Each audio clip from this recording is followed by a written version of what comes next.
today we're going to talk about antimicrobial stewardship, and to try to do so to give you kind of a baseline of what a stewardship program is, what's required, and then we'll also go a little bit into some of the antibiotics that you'll likely hear the most about, some antibiograms and how we make treatment decisions, and then some algorithms and how we implement the Montgomery panels. So I do have to say also that I try to keep my pace in check, but I teach an entire semester on this to my practicing students, and I'm talking about it in 45 minutes. So I do ask you to keep that in mind, but also please, if you have any questions, please feel free to raise your hand and stop me while you're thinking about it. I don't want you to forget an important question. So just to start off, this is actually a slide from the CDC, and if you're looking for any good references to try to understand stewardship more, or they just really have great graphics, the CDC has a really great website. And so they talk a lot about how antibiotics are misused. We know that there's studies that 30 to 50% of antibiotic prescriptions are inappropriate. So we know that a large number of antibiotic prescriptions are inappropriate, and it's a variety of ways that they can be used inappropriately. So given, of course, when they're not needed for a viral infection or non-bacterial infection, continued when they're no longer necessary, given at the wrong dose, which is where a pharmacist, of course, comes into play. We'll talk more about broad-spectrum antibiotics and what does that mean, but broad-spectrum antibiotics being used to treat susceptible bacteria, and finally, when the wrong antibiotic is given to treat an infection. So talk a little bit about antimicrobial stewardship. It just really refers to a systematic way to optimize the use of antibiotics. Not just decrease the total volume used. We do know that the decreasing the volume used, if there are 30 to 50% that are inappropriate, then you would think that the less we use, hopefully the more appropriate we use. But it's really to maximize the benefit to the patient while minimizing the rise of resistance and side effects. So antibiotics are not benign drugs. And I like to tell my students, if you are to give a patient a medication for their hypertension, it doesn't affect the other person sitting next to them. But if you're to give a patient an antibiotic and it's the wrong antibiotic, it can affect the patient next to them. So it can affect their resistance or resistance in the community. So it really is something we have to think about. So stewardship involves, of course, where y'all come in, identifying the microbe responsible for the disease, selecting the appropriate therapy, and then discontinuing the antibiotics when they are no longer necessary. So our primary goal, of course, is to optimize the use of antibiotics, and we know that the association between use and selection of resistant pathogens. So the more we use antibiotics, the higher resistance is. So it's kind of a surrogate marker for resistance. We do have to mention that it's not a primary goal of a stewardship program, but something we do consider is reducing the healthcare cost. We really don't want to say that that's our main goal, because a lot of times the interventions that we make might actually increase the cost. So certain antibiotics are more expensive, and we might need to use one of those more expensive agents. However, a lot of stewardship programs actually get their start from showing their worth, and a lot of times it's from decreasing the use of a costly antibiotic. Unfortunately, that's just the way things work, but really we're looking more for appropriate use and not necessarily cost savings. So all of those things work together to form an antimicrobial stewardship. And the members of the team, I should say that the Joint Commission that accredits hospitals did publish a new medication management standard, and it was active as of January of this year. And each hospital has to have an antimicrobial stewardship program. So it's now required by the accrediting body, and that stewardship program should consist of a pharmacist, an infectious disease physician, an infection preventionist, and practitioners. I will say that the CDC also recommends that the pharmacist have some sort of training in infectious disease, that a clinical microbiologist is also involved, information technology specialists, quality improvement staff, since they are part of the accreditation process, and then nursing representatives as well. So just so you have an idea what's not only required, but now recommended at these different different stewardship programs across the country. Leadership buy-in is also one of the requirements of the accreditation standards, but however, note that so this might be easier now for us to get our administrative buy-in now that it's a required standard for the Joint Commission. But it is very important that the leadership of the institution knows what the Antimicrobial Stewardship team does and has an idea of their outcomes and measurement of those outcomes. So just to let you know, like I said, the CDC does have guidance documents for both inpatient, outpatient, and long-term care facilities about what their antimicrobial stewardship program should entail, and you can look into that. And just to give you an idea, too, from the IDSA guidelines of the types of things that stewardship programs do. So the IDSA most recent guidelines that talk about stewardship programs recommend really at the corner, or the cornerstone, the core of a stewardship program should be prospective audit with intervention and feedback. So what we do is really just evaluate the patient's therapy prospectively and make recommendations to providers either based on the culture result or based on patient-specific parameters to change or optimize their therapy. So that's really at the core of what we do. Also, stewardship programs are really involved with formulary restriction and pre-authorization. So we'll go over some examples of that in a little bit. Education, of course, both didactic education, which we know is a little bit more passive in nature, but also active education. So each time we make a recommendation to a provider to change or narrow therapy, we're really doing active education on the spot.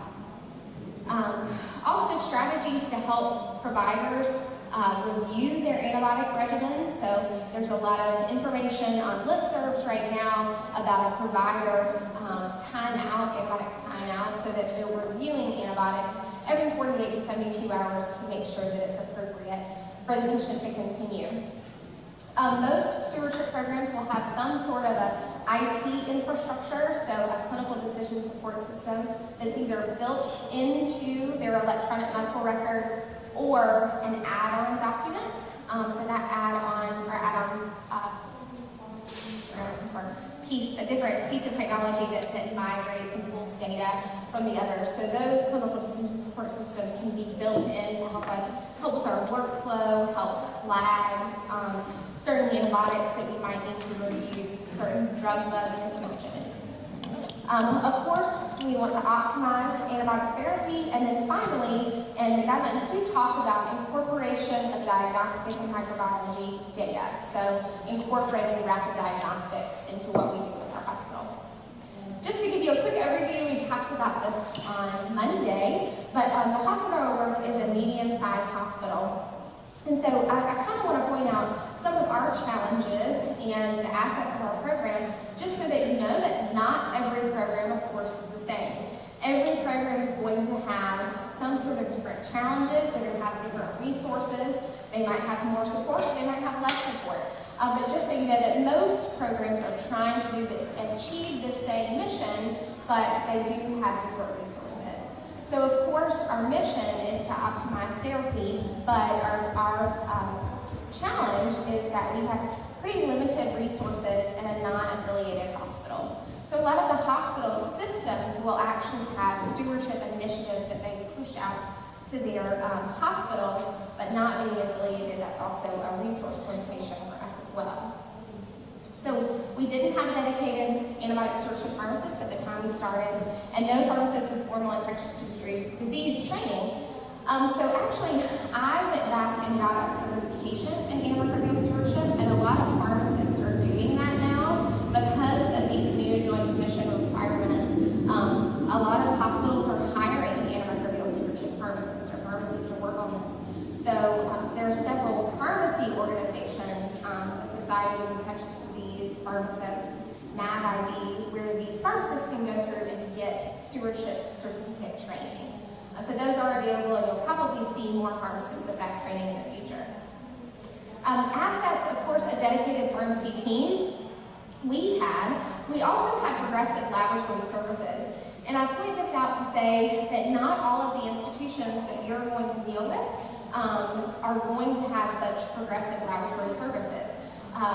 The front end, those who are seeking technology such as FilmArray, will likely be the stewardship team. So sometimes it's the laboratory director, like ours was, but a lot of times it will be that frontline stewardship pharmacist who's been to meetings, who's heard about FilmArray and really wants to learn how to implement it. So those really might be a great point person for you when you're going out to talk to a new facility. So our core team consists of our infectious disease physician, as well as a critical care pharmacist, a pediatric pharmacist, myself, and our clinical pharmacy manager. So we work really prospectively to try to review patient cases, start working on our initiatives, but through that and through these recommendations from the CDC, we actually formed an Antimicrobial Stewardship Administrative Committee. So that administrative committee meets about every 4 to 6 weeks and was formed to better align our support. So we added representatives from nursing, our chief nursing officer, IT, patient safety, lab services, and of course a physician. We added another hospitalist physician. So this group has really been impactful and is probably one of the groups that you want to be aware of. Is there a stewardship committee like this at your institution? Who is on that stewardship program? Who can I get in touch with? Because those are the ones that are going to be evaluating these products, and we take our outcomes to this committee. We also, through this committee, decide how we're going to implement new products. So definitely, if the facility has a committee like this, would be a great contact as well.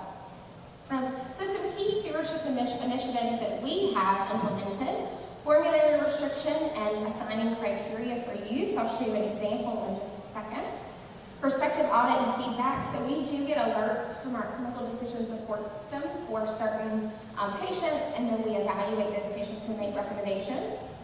Response to culture results. So we respond to all of our rapid diagnostics, any cultures, whether they be urine, blood, wherever the source of the culture is. If it's positive, we'll get an alert for that. And then we also develop facility-specific guidelines. So we develop what we call order sets that are in the computer. I'll show you an example. So first is an example of what we do for criteria for use. So we'll talk about this class of medications in a little bit, but the carbapenem medications are very broad spectrum antibiotics, and so we try to reserve their use for certain patients. So we added these criteria from medication use evaluation that our residents did that showed that about a third of our carbapenem use was what we thought to be inappropriate or not for an appropriate criteria. So when we started requiring that the physicians answer these questions when they're entering those medications, so it's tagged to those medications. And for ertapenem, for example, the patient either has to have an ESBL-producing organism or a history of an ESBL infection, and they have to answer yes to one of those questions in order to order it. So we did an NUE after we implemented this criteria for use, and our carbapenem usage actually went down by 80% just implementing these criteria for use. And our inappropriate or discordant selection was about 20%. So a significant decrease in usage. So these are lots of the types of things that other stewardship programs are looking at as well. And this is an example of a guideline. So this is for our patients who come in with community-acquired pneumonia. So we try to guide the physicians both based on national guidelines and local susceptibility rates of which antibiotic to choose for that condition. So we prefer a certain option. We want our physicians to stay away from fluoroquinolone. So we really try to reserve those for patients who have antibiotic allergies to the first-line agents. So to talk a little bit about our implementation of our FilmArray products, so I will say I talked about this on Monday, but I want to get more in depth about how we decided to implement it and what our process is. So we started using BCID in October of 2015, about 2 years ago. Actually, our laboratory director, like I said, is very progressive, and she is the one who brought the product to us and pretty much had it approved by the time she got it to us. So we started using it then, and we discussed in that administrative committee meeting how best to implement it. So that's why that administrative committee was so important on the front end to make sure that we involved all parties and really thought through the process. So our antibiotic stewardship pharmacists are not available 24/7, so I'm not getting calls at 3 a.m. Thank you. So we wanted to keep the process consistent for every patient, so it wasn't from 8 to 5 you call this person, from after hours you call this person. So we kept our process consistent with our nursing process, so our process before for positive blood cultures. So the lab calls the nurse, and the nurse calls the physician with the positive result, because the nurse for the patient is really the one who knows who the physician or the attending physician is at the time. So then I will evaluate those patients after. I'll give an alert for those during regular business hours. So with that, we of course needed to do some education. Both of the providers, so we educated the providers through an email and a newsletter. We also went to all the providers' committees to present the new product, as well as in-person education of our hospitalist physicians, because they see the vast majority of our patients. We also needed to conduct education for the nursing staff so that they were aware of what this process was. So we require annually a health strain competency, a competency that our employees are required to take, that they go through and it explains what BCID is. It talks about how important it is for them to read the entire result to the physician, and they have to take a quiz on the end of that competency. So we do require that.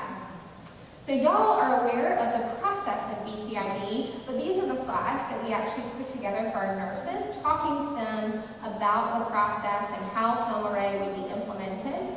And notice that we do have the lab calls the nurse calls the physician, and then we, as the stewardship team, will review that email alert with that positive BCID result and make recommendations to the providers as necessary.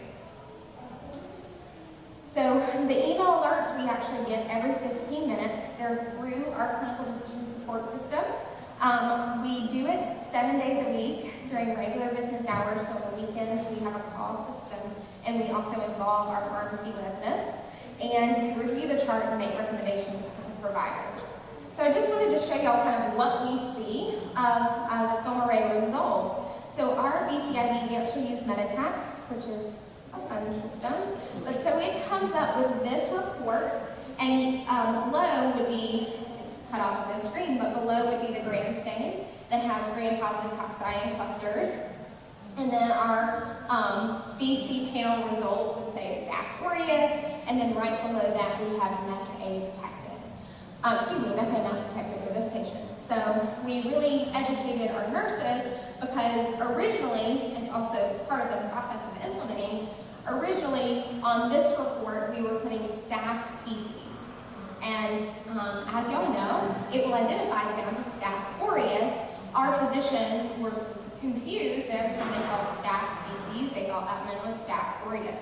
So we had to go back in after we had been doing it for a few weeks and add a comment that said Staph species parentheses non-aureus, so that the providers were aware exactly what that was. So we did find several things like that as we started to do it, and did more education as well, but we also added technology in to help us with that.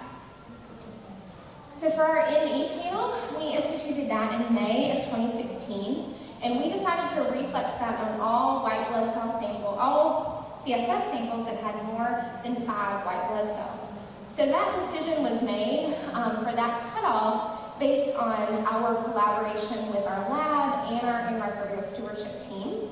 So our pediatric pharmacist and myself went and did some research about normal CSF values, and we decided to keep it that way because we wanted to make sure that we ran the panel on all appropriate patients, but we also do non-meningitis LPs for some outpatient settings in our hospital, and we didn't want to run any panels on all of those because those are healthy patients that are coming in more for a sample as opposed to for the concern for meningitis. So we also wanted to make sure that that was appropriate. So while our lab was validating the ME panel, they actually ran it on every sample to make sure we weren't missing any patients with white blood cell counts less than 5. And we revalidated it later in the process to run it a few more times as well to make sure we weren't missing any positives either. So the same process is done with that, but the lab calls a critical value to the nurse, and then the nurse calls the physician. For our respiratory panel, we did have it as unrestricted for both our pediatric ED and pediatric hospital setting. So we did pretty extensive education with our pediatric pharmacist to those physicians. And we also reviewed the appropriate indications for testing and discussed how to manage the patients based on those results. We decided at the time that we implemented this to restrict it to adults ordering to our infectious disease and pulmonologist physicians. And really at the time, we determined that that was the best process for us and the best utility of the test. We are continuing to evaluate that and considering expanding the use, but really want to make sure that we're utilizing it, and when those results come back, the physicians are acting on them appropriately or not just ordering it unnecessarily. To talk a little bit about some antibiotic stewardship metrics, so you have an idea of what these stewardship teams have to report to their administration or what they're looking for.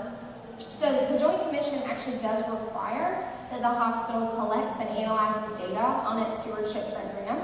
However, they do not require specific data to be reported.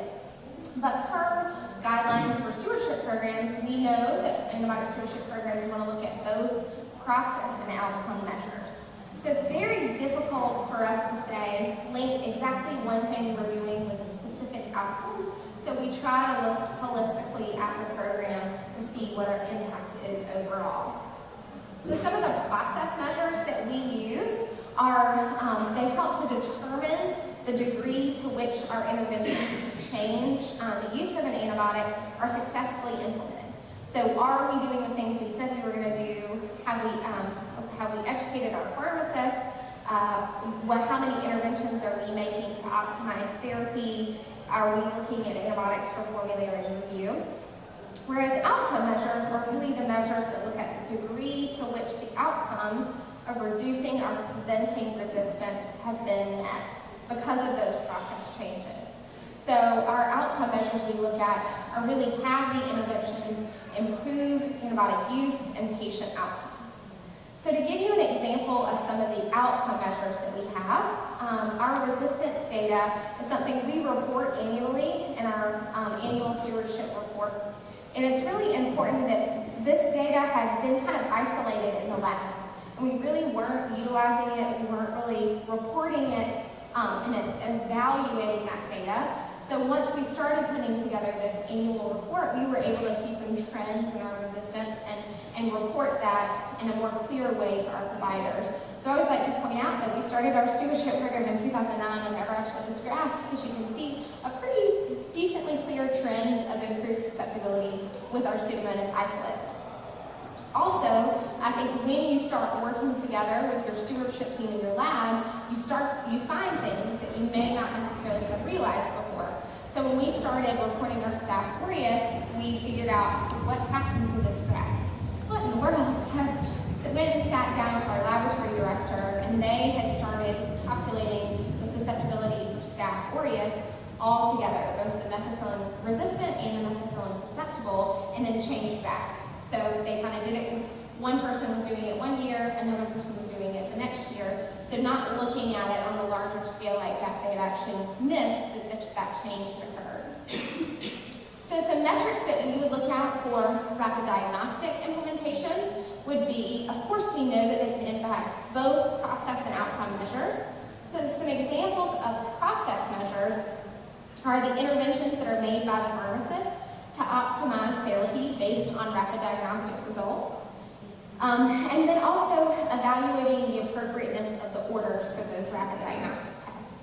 And then outcome measures improve utilization of our antibiotics in our antibiotic usage. So are we discontinuing the antibiotics based on the results? So if it's a viral result for either an ME or respiratory panel, are we stopping antibiotics appropriately? Are we avoiding starting antibiotics for contaminated results from our BCID?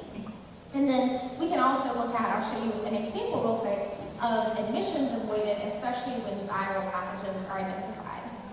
So some of the interventions, I showed this on Monday, but just to kind of remind you, we did look at the interventions that we as a stewardship team were able to make based on BCID, and then reported those results in both a poster format at a meeting, but also to our administration so they could see how we were utilizing the test.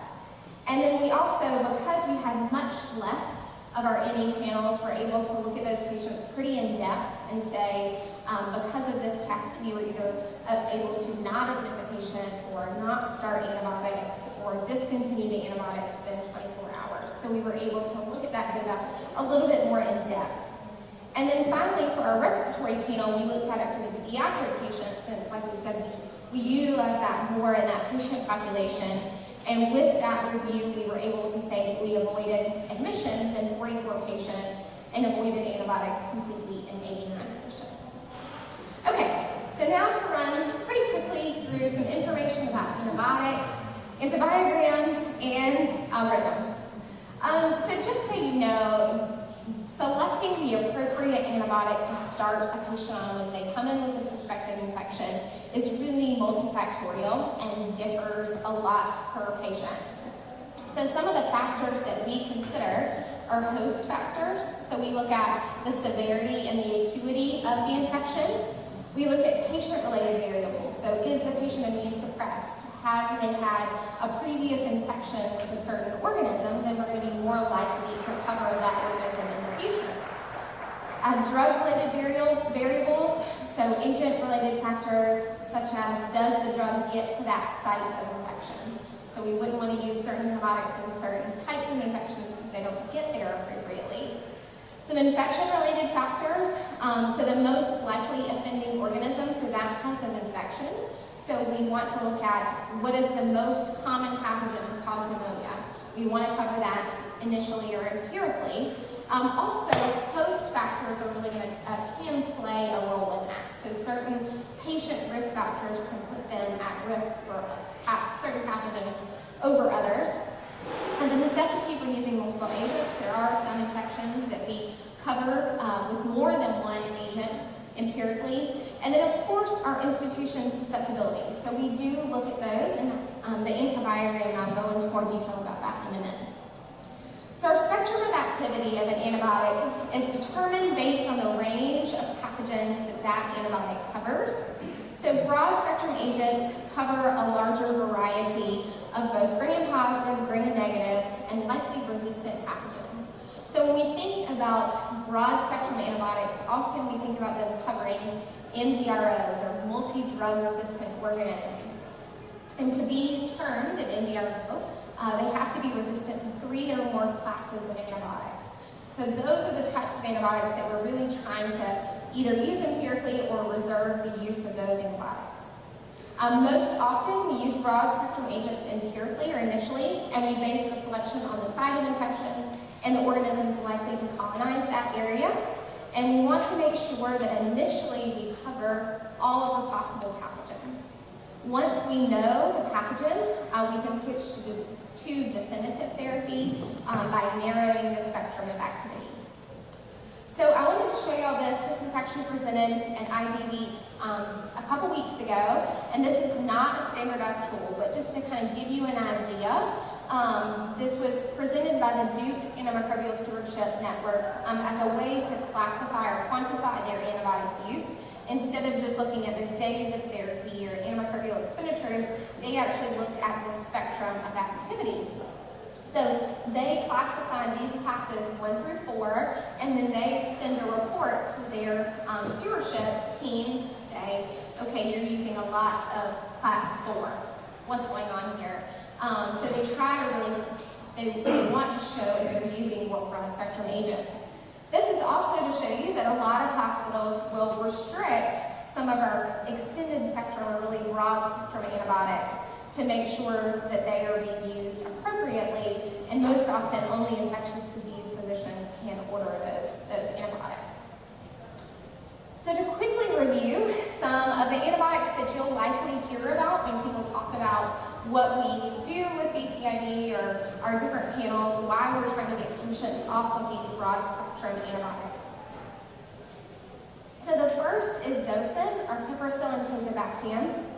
It's often used as empiric therapy because of its broad spectrum of activity. So it covers both gram-positive, except for MRSA, and gram-negative pathogens, including Pseudomonas and anaerobic organisms. So really the only pathogen that's of clinical importance, or one of the only pathogen that's of clinical importance that it doesn't cover, is MRSA.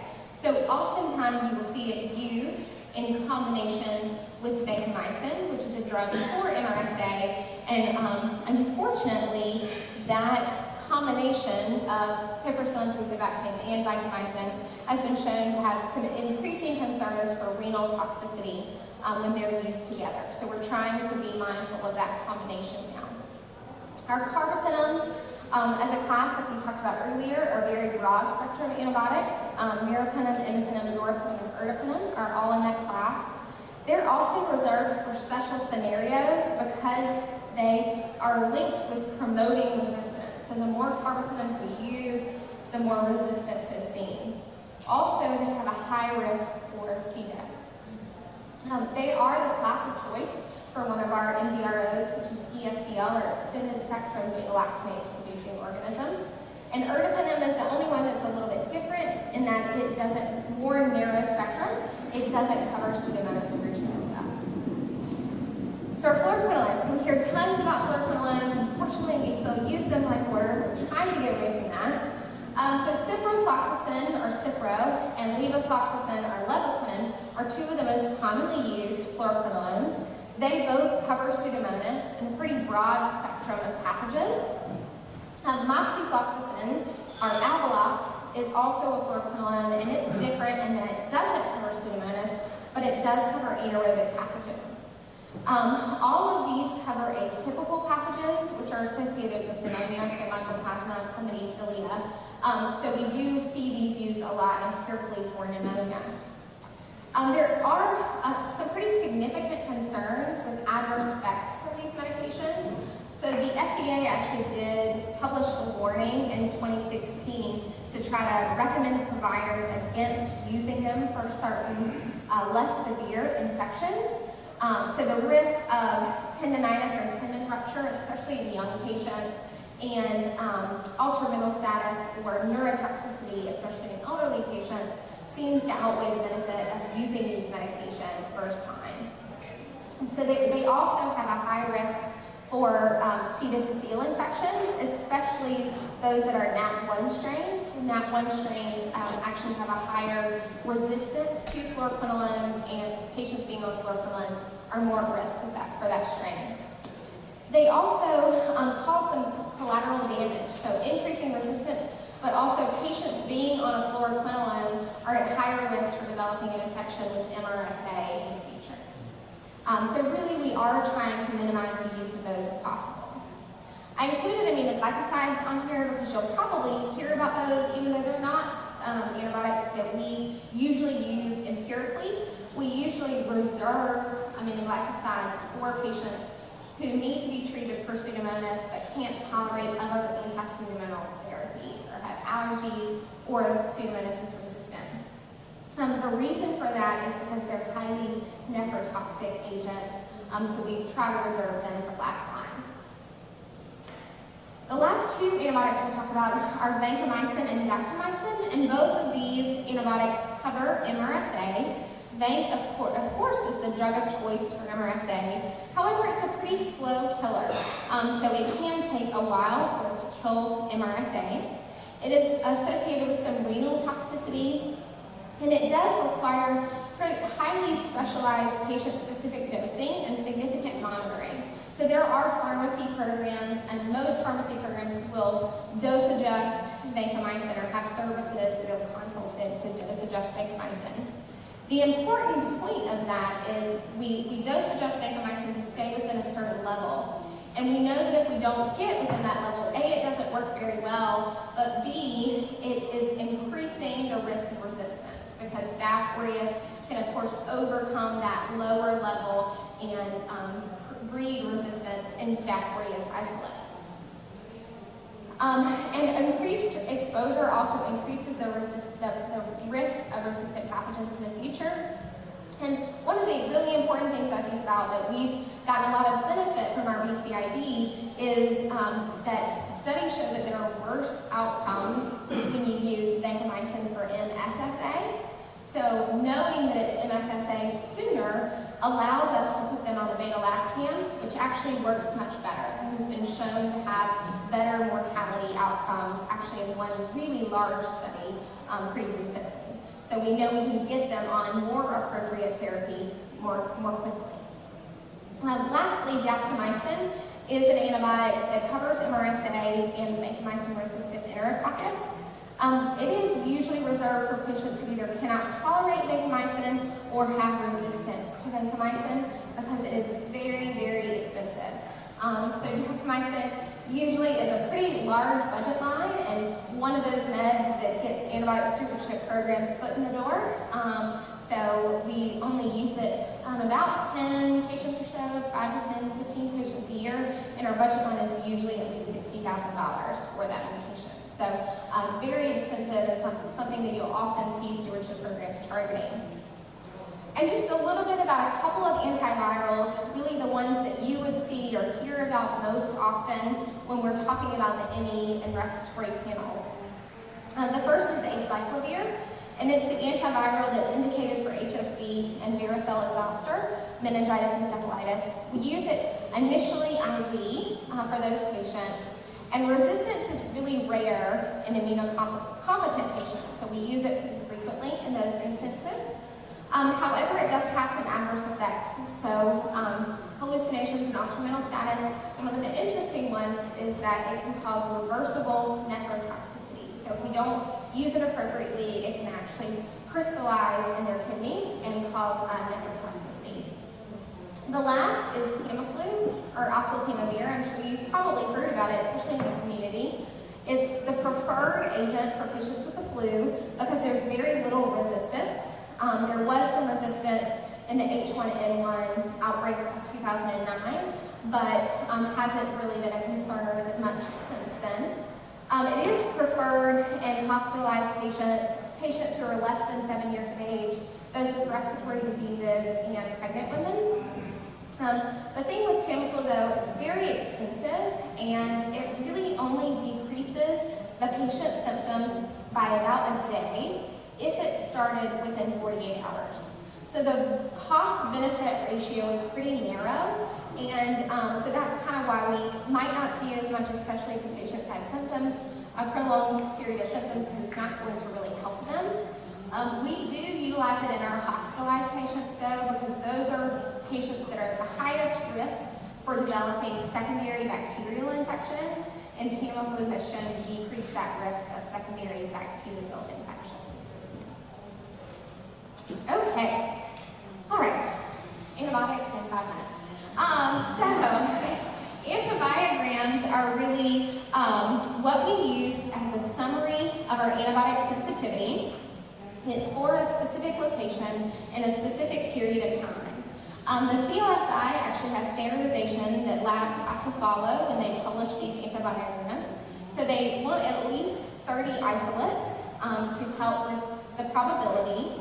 They report the percent susceptible and must report also the dates and inclusion that they're using for these antibiograms. They also recommend that the number of total isolates is on the antibiogram and that the laboratory updates it at least annually. So hospital antibiograms help to identify susceptibility rates within that particular hospital, and it's used really to help us define optimal empiric therapy. So we decide based on if we know a patient has E. coli, but we don't have the susceptibilities yet, we look at our antibiogram to see what the rate of susceptibility is for certain antibiotic to say that it's appropriate empirically. So in our institution, our Rocephin or ceftriaxone has really good susceptibility rates with E. coli. So if a patient has E. coli bacteremia, that's usually the first antibiotic that we have them on, as opposed to something that has worse susceptibility rates in our area. Antibiograms, it's really important to know, don't assist in the determination of therapy once susceptibility reports have returned.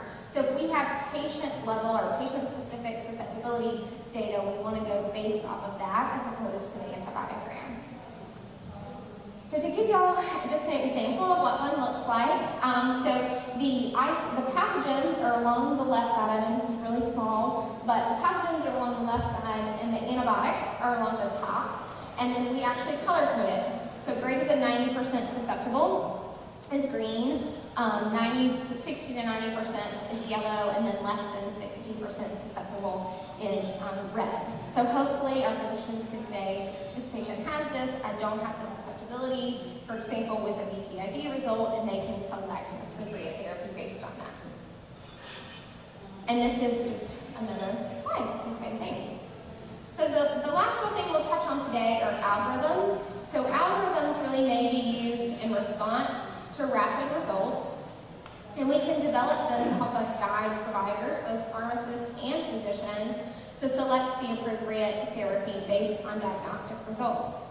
The unfortunate thing with algorithms is, of course, they're not always, patients aren't one size fits all. There's a lot of gray area. So we have to educate our providers to really evaluate the patient fully and make sure there's not something else going on before they go just off of this algorithm. We can also add narratives to help direct the providers in a certain way without being too prescriptive. So this looks really convoluted, but it's not. Really all it is, this is our Staph aureus algorithm, and we have this algorithm because we know that Staph aureus bacteremia is associated with high rates of mortality. So really we're trying to remind the providers points to include, like, if it is MRSA, they need to be on vancomycin, but if it's MSSA, like we talked about earlier, we want them to be on a beta-lactam, not vancomycin. Basically, all this does is guide them into getting infectious disease physician consult. Ultimately, that's what we want them to do. We want these patients to be followed up as an outpatient by an ID physician as well. This next slide is just an example of what some institutions have done with BCID results to guide pharmacists and physicians on appropriate recommendations. So you can see it has, this is the gram-positive bacteria, Enterococcus, the most appropriate drug would be vancomycin, Staph aureus, again, depending on the resistance mechanism, if that's detected, what therapy would be most appropriate. Again, whenever we talk about this, though, with pharmacists, we make sure that they know to evaluate the whole patient and make sure that there's not something else going on before they recommend a change in therapy. So this is actually an example from Preauthorization that did some work with BCID out of the Mayo Clinic, and these were the narratives that they built into their EMR based on the BCID results. So if it was Staph aureus MFA detected, then it said probable methicillin-resistant Staph aureus, further testing is in process, predictably resistant to beta-lactam antibiotics. Also, they recommend contact isolation for those patients. So just to kind of help the providers pick the most appropriate therapy. Just a few quick lessons learned from our implementation of the panels. The meningitis encephalitis panel, of course, we talked about a little bit, relying on the count of the white blood cells and interpretation of those results. And we had, especially when we first implemented the ME panel, we had some physicians who were hesitant to narrow antibiotics because of the severity of the disease. After the physicians were more comfortable, we had an ID physician that really wouldn't do anything with antibiotics for 48 hours until she had seen them test it in a patient about 4 or 5 times. And then she was okay with changing it. So sometimes it's just with experience. But we were able to move away from that after using it for a while. With our respiratory panel, really ensuring that it was run appropriately and acted upon. So if we identified a virus, making sure that antibiotics were discontinued. Some successes that we've had with our BCID, really able to confirm appropriate antibiotics and de-escalate. I think one of the biggest things and what we're looking to look at in the future is identifying coagulative staph more rapidly and being able to de-escalate or avoid starting vancomycin at all. Some challenges, of course, there are going to be challenges anytime you implement a new process. We did have some issues with our microbiology staff is also not 24/7, so we had lab techs who are not trained microbiologists entering results, and they would sometimes enter results that really didn't make sense. So the gram stain was one thing, but they would enter, just click the wrong button when they were entering it into the system. So we did have a few patients that were unnecessarily started on inappropriate antibiotics just based on an entry error. So we had to do some education there. Also interpreting the results by nurses and physicians. That's where that education really comes into handy. And we are actually trying to, in the process with our EMR, trying to put those narratives on our results to help guide the providers a little bit further. Availability of someone to respond to them 24/7 was of course a challenge, but I think we've actually met pretty well. And then patients being discharged from the ER department prior to the results, we had not been following up with those patients previously and really had to come up with a different process and meet with the ER physicians to make sure that we were not duplicating efforts. So some key takeaways, I really think it's important that antibiotic stewardship is really, our antibiotic usage is really multifactorial, and stewardship can be pretty complex in nature. There are many confounding variables that make it difficult to link stewardship outcomes, or specific outcomes to stewardship programs, and antibiotic stewardship programs should evaluate multiple measures. Antiviral and algorithms can really help us when we're implementing our rapid diagnostic results. And rapid diagnostic tests can be implemented in a hospital and really improve patient outcomes even if the appropriate processes are implemented. I would like to take any questions that y'all may have at this time. Okay. So I'd say with now with stewardship really taking front line and making more decisions in the hospital, what would you recommend for like a sales manager who can't get into the lab to penetrate the stewardship team? Where should they begin? What steps should they take?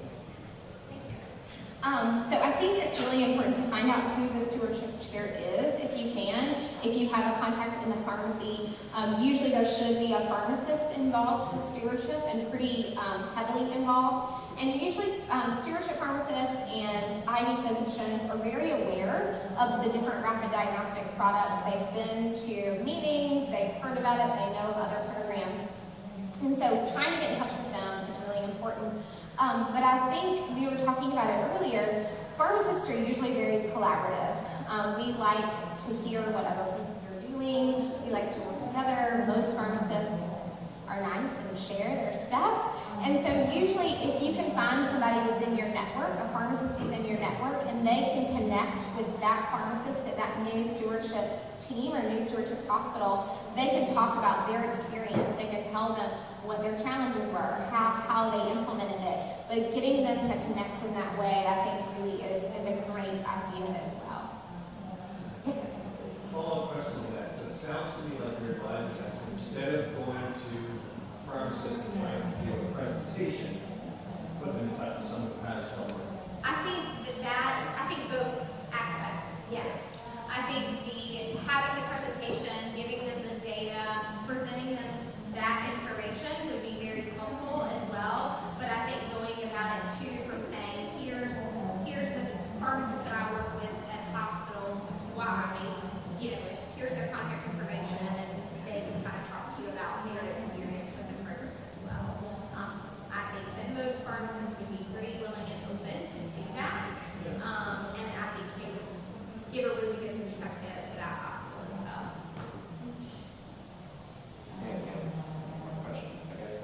Any more questions out here? So you do a lot of things like post-market audits and MOEs. Where would you say that the rapid diagnostics rank on outcomes? Changing outcomes? Yeah. A rank on changing outcomes. difficult to say, but I would say when we look at the number of interventions that we make, we actually just presented our annual report this past PNT, so October, and we had made, I think, 275 interventions. We had looked at 450 positive blood culture IDs and made interventions on 70% of those. So if we were looking at interventions based on those results or what we're doing, the numbers are actually more with just that one BCID panel than they were with other recommendations that we're making. In terms of outcomes, we have not done enough to go back and look specifically at a case control or before we implemented BCID to afterwards to see the time to appropriate therapy. I think that would actually be labor intensive, but easy to set up. It would be easier for a facility to say, after implementation of this system, we saw a decreased time to inappropriate therapy. I think that would be something that we could do and would be very uncomfortable in terms of the time to appropriate therapy as well. Thank you so much for all this information. It was really a whole assessment. I'm exhausted too. Do you have any clinicians that resist pharmacy intervention and want to just make their own decisions, and how do you, like, what sway them, what won them over? That is every day of my life. Really. So a lot of it has to do with rapport, building rapport. So I've been at my facility for 8 years, and when I started, I had a hard time convincing them to change an antibiotic from IV to oral, which is a very basic pharmacy recommendation. So it really is about building rapport and about them respecting you and making sure, and I talk to my students about this a lot because they're transiently, they're only there for a month, and so they have to build it very quickly. They have to approach providers and be able to talk to them, and that's kind of one of the big things we do. But I think I always have them be thorough, and I think that's one of the biggest things, and be prepared. So we always try to anticipate questions. If the physician comes back with something, sometimes you just can't. Sometimes you're at a stopgap, and that's as far as you can go with your recommendation. But most of the time, that the rapport is the biggest thing that gets you to the next level. If it is a patient safety issue, and let's say it's a BCID result that the physician is not taking a recommendation, and it's a patient safety issue, then that's actually when we'll get our infectious disease physician involved. If it's, they're not taking a recommendation about this, and it's really not that big of a deal because 24 hours or more with this one antibiotic before this patient goes home is not going to be that big of an issue, or as opposed to this patient has a positive blood culture, is not on the right therapy, and this physician is being resistant to recommendation. That's when I kind of get others involved and ask the physician to come talk as well. Communication. Yes, exactly. It really is rapport, and I have, I know when so-and-so physician is having a bad day, that things just aren't going to happen that day. And I know that there are physicians that will fight back with me for every recommendation, and I know that there are physicians that I could say, let's fly the moon back, and she'll say, all right, good, you put that in, order in for me, thanks, we're moving on to the next. So, it's really understanding who you're talking to. How many patients, how many physicians, how many hospital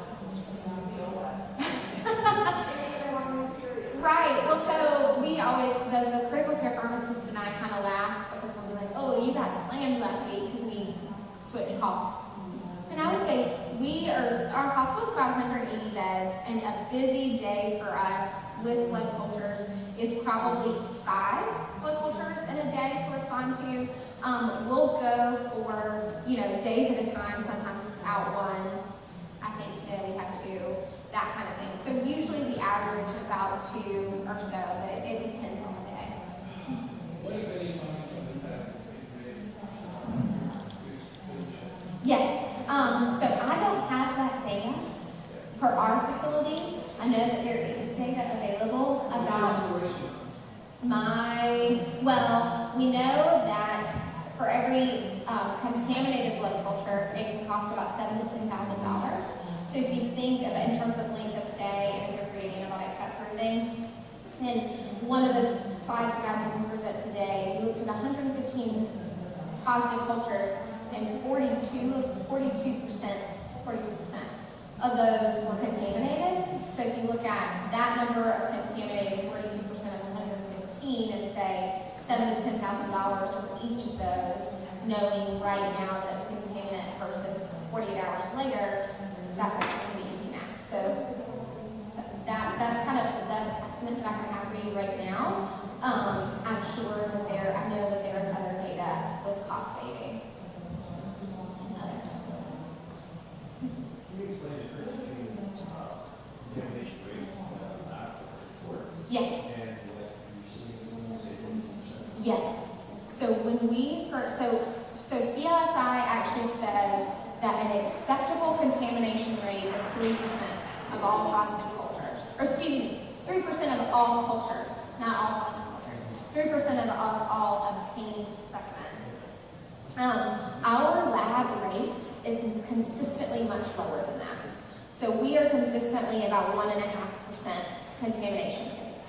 So we kind of started getting worried when we started looking at all this and saw 42% of what we're getting is contaminated, but then we went back and looked and said, actually, we have a really good contamination rate. It's just that's the number. If you can see the volume that we're doing that are coming back positive, that are actually coming back positive.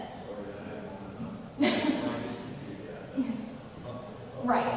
Of the positives, exactly. Of the positives, 42% were contaminated, but of all of them taken, only about 1.5% are contaminated. So we do a lot of blood cultures, is what that tells you. You're saying about half of your positive blood cultures. Mm-hmm. Yes, exactly. Which I got really worried about. We had a long meeting about, but apparently we're good.